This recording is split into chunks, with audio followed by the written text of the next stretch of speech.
Good evening and welcome to Running It Straight. No Sammy Hewat today, so we had to fill the Sammy quota. In comes Sammy Ackerman. A very good evening to you. Absolutely stoked to be here on one of the flagship shows for Sport Nation. Sav's in the booth and alongside Jello, as always. Very good evening to you, Anthony Gelling. What's going on, brother? Mate, I'm in a great space. The rugby league's about to ramp up. I thought last week was a turgid round of rugby league, and I'm a league man through and through, and I can usually find a positive. And I hate that, Origin's on, the NRL turns to custard. I think it turned to custard. Slumpy. Performance-wise. I use the word slumpy. Yeah. A bit impotent for me. I just think it needed something to just get a little bit more excitable. Similar to that jersey you're wearing, very impotent. Don't you start. We're literally, we got a minute into this before you wanted to take a shot at my New South Wales jersey. It's that time of year, mate. It is, and mate, your Queensland t-shirt is pretty good. I mean, there's one too many O's in the Maroons talking about that team for me, but besides that, things go well. So I hope, look, we will get into some State of Origin talk later on, and I might talk a big game, but unfortunately the New South Wales team have to be the ones to back it up. Well, I got the t-shirt on today. The jersey comes on tomorrow. Yeah. On game day, so special occasion.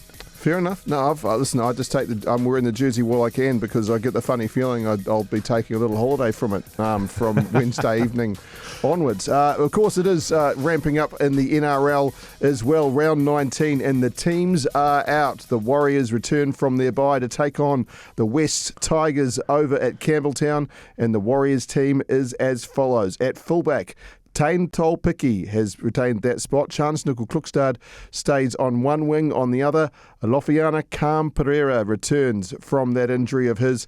In the centres, Ali Leotawa and Adam Pompey hold their spots. Some people might have a bit to say about that on 8833. Chanel Harris, Tavita, Tamati Martin are locked in your halves. Tamati Martin, of course, re-signing for the Wars for another season. Exciting news on that front. James Fisher-Harris returns as captain and prop in the front row with Tanner Stowers-Smith. Wade Egan is your hooker. Leka Halasima, another back from injury. How good. Jacob Laban named as well in the second row with him. Aaron Clark is your number 13. To the bench, Sam Healy has been picked alongside Edemir Toiava, Dimitrik Vaimonga, Marata Niakore, and in the 18 jersey, Luke Metcalf. Makatafua is also on the extended interchanged. In the reserves, new warrior Luke Laulili. I'm excited. I'm going to talk about this in a sec. I reckon Luke Laulili should be into the side. I think I'd play him. I'll tell you why soon. Mitch Barnett, Kurt Capewell are named there if they back up from Origin. It's in Sydney, so not a big flight, but still backing up from a Wednesday Origin decider for a Friday night game. That seems like a stretch. Your thoughts on that team, Jello? I like it. I love it. Good to see Cam Pereira back. I know at the start of the year we were talking about the depth in wiggers. We were getting a bit braggy, a bit boastful about it, and then all of a sudden they seem to disappear on us. So great to have him back because the alternative was Luke Laulili coming straight from the Tigers into a starting Warriors team. Like, the thinking behind that, I thought, this is genius. You've got the guy coming from the Tigers the week they play the Tigers. They'll just be sitting him down, interrogation style, FBI, light in the face, tell us everything you know.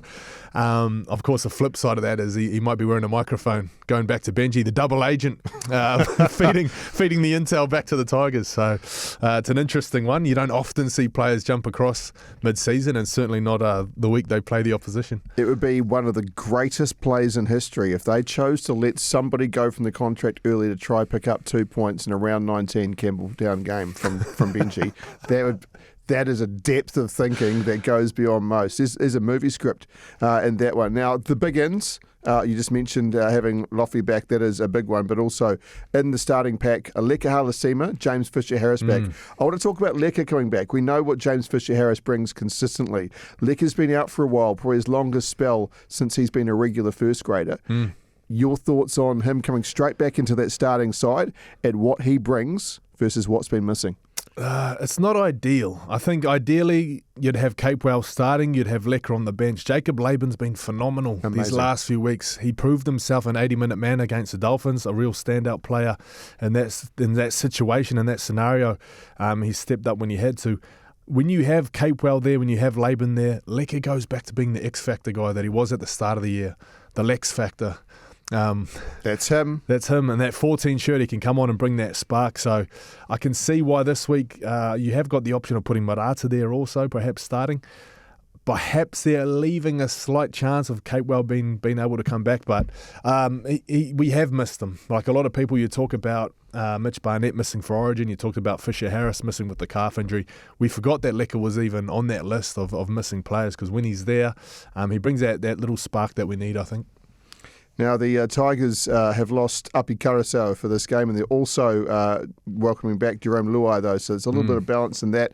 I say this respectfully to Jerome Luai. I think losing Api Karasau is a way bigger loss than Luai coming back in. He is the glue that makes this work. They've named Josesi Lanyon for the number 9 role. Respectfully, that is a monstrous gap to be missing for a game like this. Yeah, I see Karasau out. PTL. Praise the Lord. Praise the Lord, that's what we say. Not a PTL injury, like some kind of ligament. Just PTL, praise the Lord. Josesi Lanyon, the fact that he doesn't have a photo on the team list says that he could be a little bit undercooked going into this one. So it is a blessing for the Warriors. Jerome Luai coming back, it's a blessing for the Tigers. I know Jock Madden, that game last week, it almost looked like he was doing everything he can to lose that one for the Tigers. 2 drop balls, leaving the gate open for the Dragons, who made the most of that. So good timing there for the Tigers. And this one's an interesting one as well. Bunty Afoa starting at prop. Yep. Now, this was my criticism of the Tigers when they came to Mount Smart earlier in the year. Bunty was there. He was at 19th man. I think wasn't an option to come off the bench. I just think if you have players there that are up against their old club, you are going to get another 30%, 40% out of them. Especially Bunty in that situation. You're coming back to a club that let you go because they had better players or better props. Like, imagine that chip on the shoulder. Like, you're coming in hot. You got your family there in the crowd.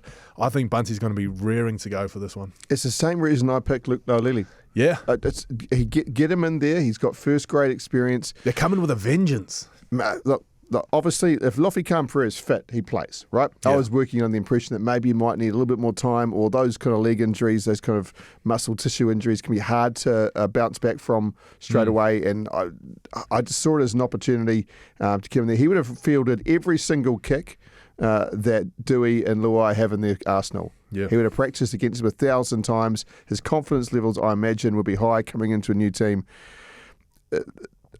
I don't like calling any game in the NRL a cakewalk, and I don't think this will be easy, but they cannot lose this game. The Warriors can't drop this game in the context of their season, taking on a demoralised Tigers side who have been in a slump, minus their most lethal player in Api Karasau, and you have everything to play for, holding in second spot there, needing to make sure you don't fall into a little mini slump yourself. I think that the Warriors can't drop this one. No, and this is how they got us last time. They came to Mount Smart. They were huge underdogs. Oh, nobody gave them a chance. And I think that could be a danger again. With no Coruscant, you look at this and go, all right, Warriors got them all day. But, you know, it's not far off the starting team for the Tigers that went on a great run. You've got Buller back. You've got Luai back. You've got Duai. You've got Staffatoa Makasini, who can do some real damage in the midfield. So it's a big game for the Warriors. And you look at who the Warriors have coming up. I think it's the Tigers, the Dragons, the Titans, I believe, and maybe the Bulldogs. Like, when you look at that those 4 teams, you think, all right, we're gonna take 4 wins here. Traditionally, when you put a box around it like that for the Warriors, they trip up every time. When you think they should be getting wins here, that's the ones they drop, and then vice versa. When you think this is going to be a tough run, similar to the start of the year, this is going to be a tough run without Luke Metcalf. Let's hold on for the first 7 rounds. They go and win 80% of them. So this is a huge game. They got to get some momentum going coming off the bye now. There's no byes left. This is it till finals time. 9 straight games. Yeah, it'll be absolutely intense. Of course, they're not the only ones playing and repping the Warriors' colours on this occasion. The Wahine are back for round 2 on the road after what was a staggering. I loved that as a first performance. So joyous to watch in that first game against the Doggies. They're away to the Raiders on Sunday afternoon. Their team also announced up in Nichols at fullback, as you expect. Stacey Waka named on the wing. First game for the Wars. Cannot wait. Taisha Ikanasio and Emma Paki in the centres. Lavina Tuharuliku is on the other wing. Gail Broughton, and Patricia Malepo in the halves. Neda Nuasala, Metinoa Fetaliega, as well as their props. Capri Pako, Murray Pukitapu, Shakira Baker and Ashley Matapu are your starting forward pack. On the bench, the awesome effort of Jasmine Hurawai. Love her. My girl, Harata Butler, Big H, running like a freight train. The return of the lady that Coach Ron Griffiths calls the chiropractor for ironing them out. Havana Lauitiiti. Cannot wait for that, as well as Christabella Onisimo make out your 17. So these are a lot of changes, a lot of injuries being forced on this team, but I like what they've been able to bring in. I mean, you do lose a lot when you take out Maihil Moana, Peyton Takamoana, a danger on the wing, of course, and Leishon Albert Jones are really right off the bench, but some really cool ins there for the Wahine. Yeah, some awesome impact off the bench. That game last week, everyone was talking about the players that were missing. They just rolled up the sleeves. It was so physical out there. I couldn't believe how physical it was. The hits were crazy. I love the fact that the Warriors, they have in Gail Broughton an X-factor player that can score at will. And you could see that the first try that she scored, it was like, just give me the ball, let's get something on the board. And she just threw that dummy, sliced through. When you can do that as a half, it just opens up everything else for the people outside you. You saw it with Emanita getting the double. You saw with Lavinia getting over for her tries as well. Just opens up that whole left edge. So impressive. Jay Hoodiwai off the bench as well. She was awesome, man. So good. She was awesome. She talked about the frustration she had in that trial game where she didn't quite run enough. That game she took her opportunities. So she's just getting better and better each week. There was MJ Taito. Now she's playing for the opposition. She was playing for the Bulldogs. I saw her on the team list. I also saw Evelyn Roberts there. So these are two girls from Mangere East that have been absolutely carving up the local comp here in New Zealand. Through the 16s, through the 18s. They play for Samoa as well in the PYC.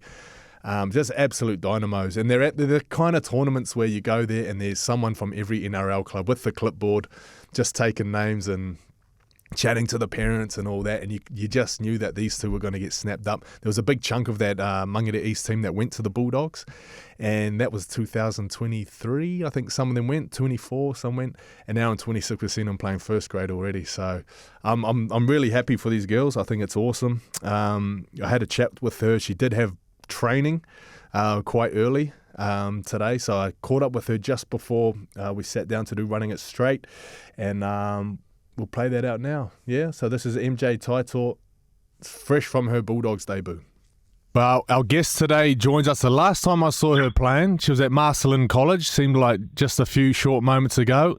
And this weekend I saw her playing against the Warriors for the Bulldogs on debut. I welcome in Mary-Jane Taito. Kia ora, Mary-Jane, how are you? I'm very good, thank you. Man, you made your debut. Tell us how you found out and who was the first people you told? Well, I actually found out from one of my teammates who knew a few days earlier. However, the coach actually broke the news to me in one of the meetings, and one of the first people I called was my mum and dad back in New Zealand. What was their reaction? At first, I pranked them and told them that I was just playing Harvey Norman for the weekend. And then once I broke the news to them, they were just crying tears of joy and just celebrating loud on the phone. Oh, that's hilarious, man. Good on you. Like, I think they might have been half the people that filled the stadium on the weekend. There was so much support there for you. What was the game like? What can you remember from that debut game? Just stepping onto the field, I guess, like it was a bit nerve-wracking. Obviously, a lot of expectations, but just like what my agent has said, John Fidel, just play your own game. You know, you're there for a reason, and like what it says in the Bible, just born for such a time as this. Yeah, well, you certainly ripped in. I mean, 31 tackles. It seemed very physical out there. Did you notice a step up in game quality? Yes, the game felt really fast compared to, say, Harvey Norman or Tasha Gale, and especially because I just came back from injury, it was really fast-paced, and I was just trying to catch my breath. Well, it seemed like not long ago we saw you playing for Marcelin College. You're playing for Mangere East as well. For those that kind of saw you playing a couple of years ago there, what's been the pathway from there to playing for the Doggies?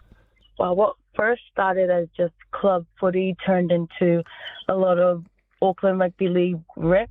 There was region of origin representing Auckland, also going to the Gold Coast.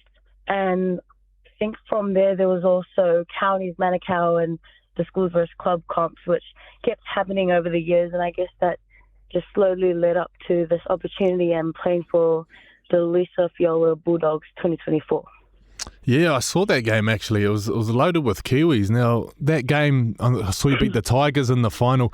Now, you picked up player of the match. I saw Evelyn Roberts win player of the series, and Asha Tamopia-Williams, another Kiwi import, 4 tries in the grand final. Man, what was the makeup of that team? Where were most of those girls from? A lot of the girls were from Sydney, but there were quite a few of us, such as Soraya Palepale, Giovanna Suani, Evelyn Roberts, Asha from New Zealand, which was mainly from Auckland, actually. Man, it's so cool. So cool to see you guys get it done over there. Evelyn Roberts, I mentioned her name. I saw her in the 18 jersey. Now, I thought she might have got on the field when I saw your half go down, twist her knee. How's Evelyn travelling? Evelyn's doing really good. You know, she's just waiting for that opportunity to showcase her talent that she has been blessed with. And I just can't wait to take the field with my sister, who I've been playing footy with for years. I know you guys featured heavy too for the Samoa and the PYC tournament. Is it too big a goal to say, you know, in the same year that you make your debut, there's a possible World Cup at the end of the year as well? Is that too big of a goal or a dream to be a part of that? No, I mean, man, with God, all things are possible, and that is one of my goals, to make the Kiwi Ferns for this year. However, it's all in God's favour, just waiting for that calling and to see what He's got planned for me. I was just looking at some of the other results from that first week in NRLW. So big wins for the Broncos, big wins for the Roosters. 2 teams looking very serious again. It's going to be a very tough season. How are you feeling about the rest of the year? I'm really excited. I'm just going to use this year to be a sponge and just absorb as much knowledge as I can, especially from my fellow hooker, Ebony Pryor. You know, she's got so much knowledge on her, and I'm just so glad that I can just look up to her and learn so much off her. Well, it's crazy to think you're playing as well as you are. You're still only 18 years old, but, you know, on behalf of everybody here at Sport Nation, welcome to the big time. You are an NRLW player now. We wish you all the best for the rest of the season, and thanks for joining us today. Thank you so much for having me. God bless. Yeah, great chat there, Jello. And imagine getting a chance to make your debut. That's great. But getting a chance to be moving to Australia, giving you a chance, putting yourself in that scenario, and when you get to make your debut, you get to come home for it. Yeah, that's great amazing. Timing, eh? That is amazing. Great timing, and she did have a big following there, because Sav, you were saying her family was there at the stadium, and I joked to say it filled up half the stadium, but I know there was a huge contingent there to see MJ. Yeah, like the whole side of the park was full with fans, but one of those sections was just Broncos fans, and they had the signs, they had the family T-shirts with the family name and the photos of the players that they were supporting. So I think it was all one big family, but it was great to see the rivalry in the women's game, because I haven't seen a lot of that in the past. You know, you go to the men's game and there's banter between people in the crowd, but the Bulldogs fans were barking at the Warriors fans and they were barking back. So it was really cool to see. But then when the Warriors won, they sung the Warriors chant. Of course they did, because everyone who's got a team in New Zealand will have the Wars as their second team, unless you're totally cynical, and I got nothing to save you with. Let's take a break here on Running It Straight. When we come back, a little bit of Origin chat. Get those cards out as well for Jello in the game. I get to pick for Sammy Hewat. That's exciting on my behalf. And we will also do Round the League. Lots to take care of here on Running It Straight. Queensland! It's a miracle! Oh, yeah! What about that one? Stello! More Queensland propaganda. What else would you expect at this time of year? It was, of course, the miracle try in 1994. That was one of the many game changers we've seen in State of Origin as we approach State of Origin 3, the decider. You can find it right here on Sport Nation as well. You can listen in by going through the app is the way to go. You'll find yourself through the SN links. Now, you've got 2 options, Jello. You can listen to the New South Wales commentary by going through and finding the New South Wales one through SEN, or SENQ will have the Queensland commentary. Both promised billed as biased. So if you want to listen with one eye patch on, that's the way to go. Which eye patch do you want, kind of thing? Yeah, and pick your poison. And tell you what, I'm going to go for neutral because unfortunately, I think listening to it as a New South Wales fan to the New South Wales commentary, it's going to be a pity party. I don't feel like this is a particularly good moment for New South Wales. What makes you feel this way, Sammy? Because I've been watching them play on the field this season, Jello. It has been brutal. I'll say it again. Laurie Daly is one of my all-time favourite players. What he's done in rugby league surpasses anything I could dream of doing in any profession anywhere. An icon. The man can't be coaching Origin at this stage. Origin's not that anymore. It's not just get somebody who's respected as a player in anymore. It's not that. He's had, I think if he loses this, it'll be one series win and 7 series losses. Who gets those kind of chances in Origin? I understand he stepped up when required after Madge left, but this is not it. The selections haven't been it. There's been just this lack of faith in what's going on. The only reason we're looking at a decider is because Kalen Ponga's got rough tackle tech, and that's it. Yeah. That's the only reason we're here. That's a fair assessment. Because if Laurie Daly wasn't there, who would you have coaching Right now? It's a tough one, isn't it? It is a tough one. Because the best options probably aren't eligible options because they're preoccupied with other stuff or tied up with club commitments and things like that. So the couple that come to mind for me that I would have liked, and I don't know how interested, and obviously he's got his own medical challenges these days, but someone who I've got a lot of respect for, I think Daniel Anderson would go great as a State of Origin coach. Oh, yeah. He hasn't done coaching for a while since his accident, but he is a remarkable rugby league mind. I would be more inclined to go with the Jeff Tuvey than I would be to go with, or a Des Hasler than I would be to go with Laurie Daly. Because they're coaches. They need understand. someone that's watching footy. I don't think Laurie Daly's been watching footy closely with some of the selections that he's made. Yeah, it's... I just don't think that they have enough of a... I think the game plan is, you guys are good players. You know how to play. You'll figure it out. I don't need to teach you how to catch and pass. You can get and do it rather than building a mentality. I hope that has changed. I hope that this week something's flicked in that camp. Laurie Daly's been ridden off by a lot of people, including me. Hopefully that's been something that's buoyed them rather than make them think we're no show.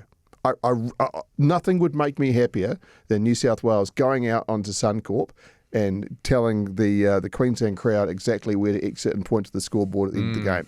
I would love it. They have a capable team. They've shown no signs of a game plan, Jello, or a gelling together at all. And that terrifies me. It's a better better Queensland team than the New South Wales team. I'm sick of the rhetoric of, the Queensland are the underdog. Next person who comes at me and tells me, it's still, New South Wales are going to be a squad, I might take them down in a headlock. Honestly, it's the way Queensland managed to box themselves into the underdog status. Like, they won 8 in a row, and every series is like, we're taking on the might of New South Wales. That's genius. It's genius. It drives me wild. How do you think these guys are feeling if you're like a Cam Murray? Oh no, sorry, not Cam Murray, like a Liam Martin who's been left out in the cold and now all of a sudden game 3, hey, mate, you're starting. Or an Ola Kawatu who was there for game 1, dropped for game 2. And then the coach is back and, come on, we need you again. We need you again. Come on. I've changed my mind. How would you be feeling? If you need that, he didn't believe me in the last game. If that's weighing on your mind going in an Origin game, you shouldn't be there, and he was right. Yeah. So, but the big 2 wins for me, because they haven't been available for injury, really. I know they could have picked Liam Martin for game 2, but he was still coming back from a long-term injury. Should have picked him, yep. Yep, but still come back from injury, you don't know. Okay. Now they're fit and running. Bradman Best, Liam Martin. They are, as ones are like to want to say, Origin players. Yep. This is an arena that suits them. And I think that they could be game changers if used right. And that's why Queensland are underdogs. I see how it is. We'll have to take on the might of Bradman Best. Mate, I asked, before the show, asked you if you could come up with 3 reasons why you think New South Wales could win. Could you come up with 3? Yeah, it took me a little while. Okay. For how I thought divine intervention could be number 1. Okay, this one. Number 2, Susie the tea lady makes an appearance, goes to the Queensland team hotel, food poisoning. Yeah, wipe night out. before, not too late for that. And number 3, it's Origin. If there's any arena where the team that shouldn't win can win, it's right here. New South Wales should not win this game, which means They're a chance. they're a chance. Well, even look at game 1. I thought Queensland were overwhelming favourites for game 1. Yep. They found a way. New South Wales found a way. Rugby league's a strange game. I'll give you my 3 reasons why I think Queensland are absolutely going to crush it. Let's hear it. Okay. Munster, Hammer, Ponga in the same team. That speed, that combination, I think it'll be something that we talk about for years to come. How long it lasts, I don't know. But the fact that Reece Walsh can't even get on the field speaks to the quality of these guys. Yep. I think they're too clinical, they're too fast. I think you watch Katoni Staggs in that last game when he flew out at Ponga. That was him just out of ideas. Because if Agree. they had the defensive structure, they had their shape, they get up together, they hold their line, they got Dylan Lucas there, they wanted the foot speed to get across and cover Ponga, just couldn't come up with the answers, couldn't get the stops, so he's taken it into his own hands, loaded up, he gets sent off. Speaks of the quality of that combination. Now, New South Wales selection for reason number 2, the pieces are there, they just haven't got the puzzle together. I think Jack Bostock playing well at centre, you're going to put him on the wing because To'o's too short. Don't start. Even though you got Daniel Tupou there, who's with experience, who's great in the air, I don't know. But I think if you're New South Wales, the focus should be, if Ponga and Hamiso are doing their thing out wide, let's just bash them up the middle because you've got the middles to do it. You've got Keon Kaloamatangi, he hasn't featured. You've got AFB, Olakauatu, Haas, Barnett, Cam Murray. You've got the tools to go and bash them. I just don't know why that hasn't been their focus. Reason number 3, Suncorp factor. Okay, I think the fanfare around this Origin after game 1 has got everybody on board. So I think game 1, people looked at that as a real robbery and it ignited the flames. Game 2 was the revenge. Game 3 is going to be the execution at Suncorp of New South Wales this season. I think the fans would really want to make a point and hit it home. Just how much they want to win this. Big games for our mates Capes and Barney. Yeah. It's cool that we kind of got one in each camp, I guess. But Kurt Capewell, I don't know how many times he can keep playing the way he is. Like, that can't be sustainable, the way he's shown up for game 1 and 2. Big game in game 3. If he comes back next year after a pre-season and 18 rounds, if his body's still up to it, he's getting to that age now where calf injuries, hammies, they tend to happen. So who knows? This could be his Origin moment. Could be. I'll tell you what, if Queensland aren't winners of the 2026 State of Origin series, the entire state and all of you wearing their colours should hang your heads in shame. Yeah. Shame. Oh, geez, it'll be a miracle if the poor backs against the wall Blues got out of it this time. An Origin miracle. Forget Fatty's Nobodies. Forget the miracle try. This will be the one that tops them all. You can catch it live and free here on Sport Nation from 9 o'clock tomorrow night. You can go to the either SEN Sydney or SENQ streams from the app as well. You can find yourself the Blues or the Maroons biased calls. Self-proclaimed, not just me saying it. A lot of people saying it.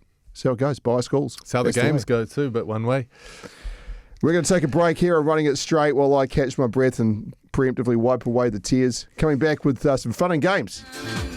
You're back with Running It Straight. Sammy Ackerman and Anthony Gelling with you. And Jello, it's time for your very fun version of a card game. This is my idea of a game of cards. Oh, yeah, I love this one, mate. So this is some gifts from our friends at Select. They gave me some freebies this year. I'm going to have to start giving some away, actually. Not too sure how we do it.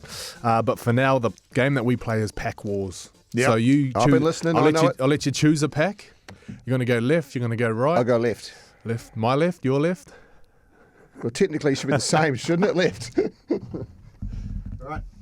All right. There you go. My kids are obsessed with these. They got plenty of packs. They demand it from the old man over in Sydney before they came to New Zealand, but until they've been brought here now. So. Oh, mate, they are so. It's just something tangible to hold when you're holding it in your hand. I showed them. I showed them my full set of the 1994 club cards. I've still got all my old ones from back in the day, sitting with my rugby league weeks because I'm an old tragic. See, that's where I see these, the little collection that I'm building. That's where I see them in a few years. Yep. Now, somebody commented this on YouTube the other day. CJ Young 7372. He said, "Your card game makes me want to get some cards like I'm an 8-year-old. I'm 48, mate."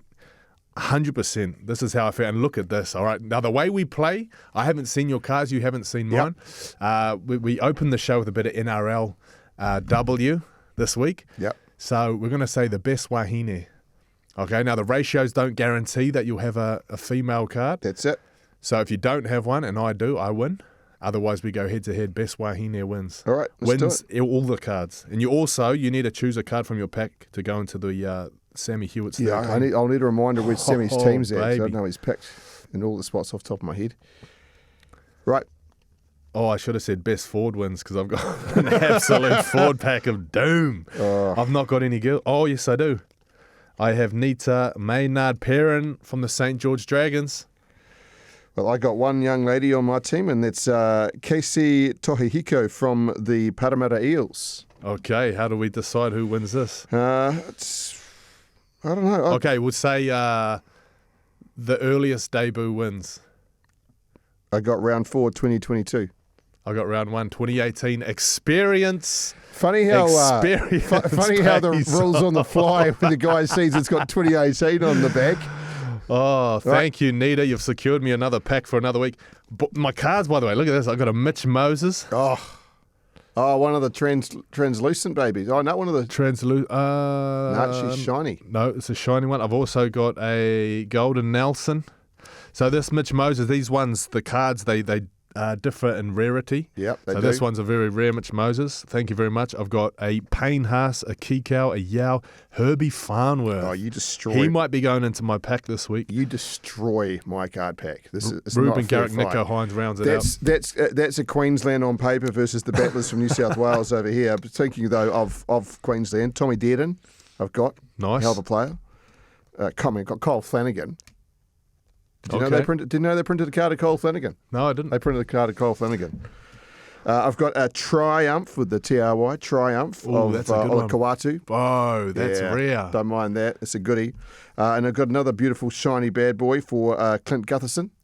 Nice. Yep. He is another one of the rare ones. Whanua Pore, we got in here Jacob Preston, Jordan Riki, and the ace in my pack, Kalen Ponga. Nice, Bo. Well, you got to pick one to keep in the 13. Sammy already has a lock and he already has a 14, so he's got a utility. So anyone else? I'm just gonna. I think I like the odds of him getting a better halfback than Dearden. Mm-hmm. As much as I rate Dearden, I think there's some good options to come. I'm going to go with KP. I'm going to wait Kalen Ponga and his fullback. Okay, I don't think there'll be any complaints here. I'm going with Herbie Farnworth as my centre. Beautiful, Bo. And your cards, of course, will be coming with me. Yeah. Goodbye. Hey, listen. You're welcome to look after Kyle Flanagan well. Could be a collector's item by the end of this season. Time now for a little look at what are making news around the joint. Round the league. Well, there's only one big story, isn't there, right now? Biggest story in rugby league. The rights deal secured in a big, big way. The biggest ever for rugby league over with the ARLC. Not just that, the biggest in Australian sport. You know what's crazy? At the start of the year, they were floating $3 billion. And I thought, man, that's crazy. And then they push it out to $4. They said $4 billion is where this thing could end up.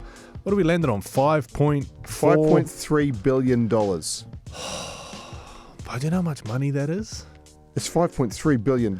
You know what I was thinking? That's a lot of cards, Jello. That's a lot of cards. That's a lot of moolah. You know what I was thinking? $5 billion. I did the maths on this, right? And I thought, man, like as a broadcaster, I'm not a player anymore, okay? I'm not a player anymore. As a broadcaster, someone who likes to tell the stories and deliver the game to you, to your ears, to your eyes, I thought, just give me 1%. What's 1% of $5 billion? You know what it is? It's 50 million. And I thought, oh, that's too greedy. You can't be giving me Tom Brady money to broadcast the NRL. So, you know what? Give me 1% of 50 million. You know what that is? That's 500K. 1% of 1%, you land on $500,000. That's how much money $5 billion is. That's not counting the other 0.3.